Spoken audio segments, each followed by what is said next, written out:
ध्रुव सौतेली मां के कटु वचन ने जीवन बदल दिया। भगवान के लोक की प्राप्ति हुई। पता नहीं किसके कटु वचन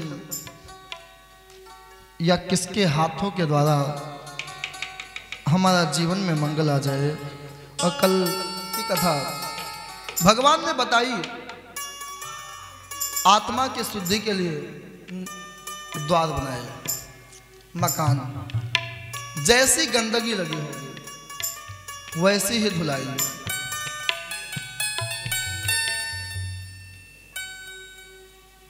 आगे बढ़ के आज समय को देखते हुए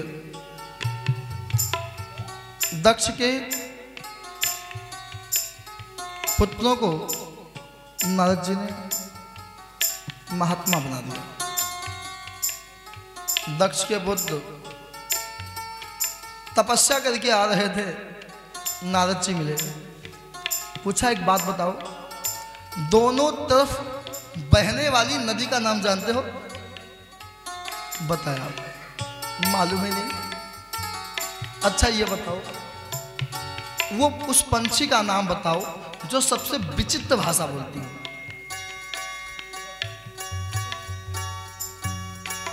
उन्होंने कहा, मुझे नहीं मालूम। अच्छा आप ही बता दो। कहा, पहले चेले बनो। चलिए हम चेले बन गए। नहीं, पक्के। आजकल चेले भी ऐसे, जितनी बार माला तोड़ा खत्म।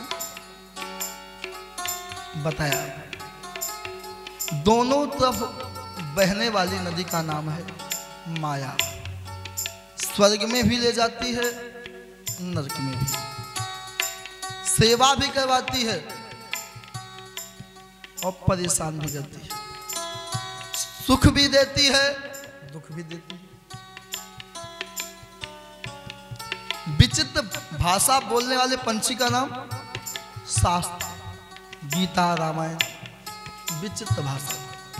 जब जब हमारा शास्त्र कहता है बड़ी अच्छी बात है। और संतों ने तो कहना है क्या, हमारे देश में बहुत महात्मा है। इस देश का आज नाम भारत, ये वीरों की भूमि है। और महात्मा, आजकल लोग विचार करते हैं कि सबको एक नजरों से नहीं देखना चाहिए। महात्मा आदि से थे, सृष्टि से आदि और अंत तक रहेंगे। सब कुछ समाप्त हो गया, सप्त ऋषि बचे।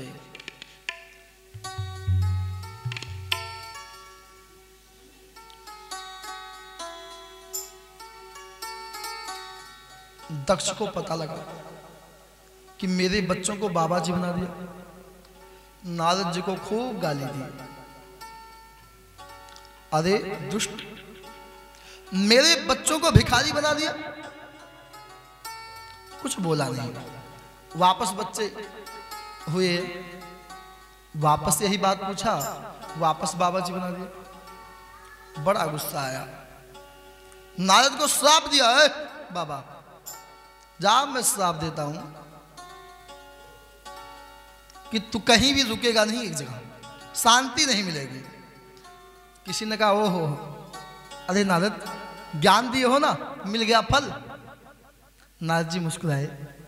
देखो, पहले तो कम जगह जाते थे तो कम चेले बनते थे। जितना ज्यादा घूमेंगे, संत सुखी विचरंती में ही। साधु महात्मा घूमते हैं ना, नदी कौन सी पावन होती है? जो बहती रहती है निरंतर।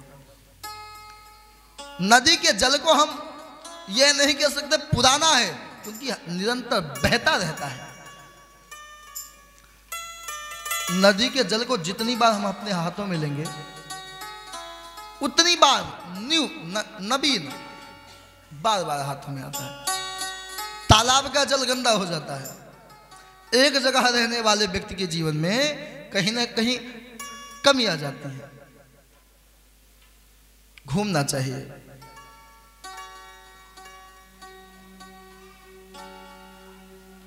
एक बार देवराज इंद्र बैठ करके सभा में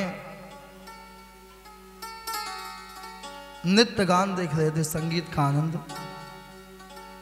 सामने से सदगुरुदेव भगवान को देखा, स्वागत ही नहीं किया। क्यों? गुरु के चक्कर में रंग में भंग कहां से आ गए। नजरों को घुमाया है, सदगुरुदेव भगवान बिल्कुल गायब हो गए, अंतर ध्यान। गुरु कहते किसे हैं? कभी कभी होता क्या है, हम गुरु माने किसे?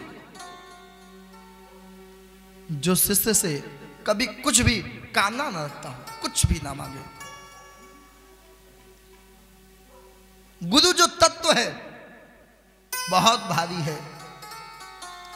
थोड़े से वस्तु के लिए हल्का हो जाना।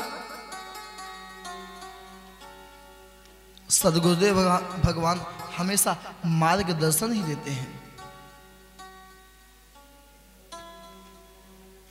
देवराज इंद्र आए ब्रह्मा जी के पास, पितामह। गुरुदेव भगवान नाराज होकर चले गए। अच्छा, क्या हुआ? बातों को बताइए, सारी बात बताइए। विश्वरूप कहा दैत्यों में हुआ है, लेकिन बहुत ज्ञानी है।